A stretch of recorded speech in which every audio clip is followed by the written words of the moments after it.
Okay, hari ni kita ada dekat Guat Jaring. Alhamdulillah, hari ni cuaca elok. Dah tak hujan dah.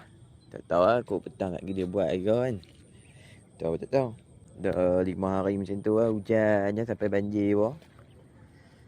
Hari ni yang nampak elok lagi.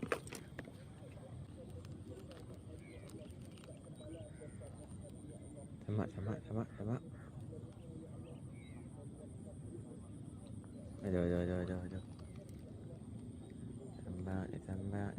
Bismillah. Oi, tak dekat.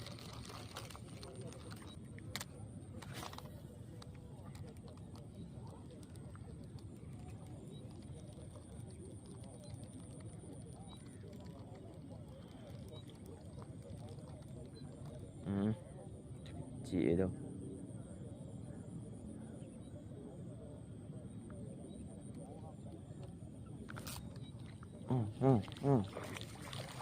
Okey lah. Kecil sangat lah. Boleh lah. Tadi kot.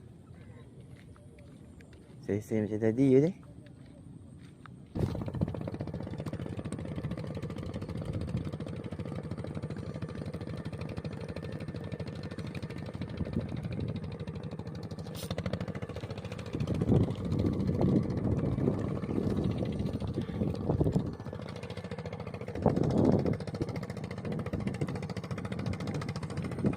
Ikan cantik.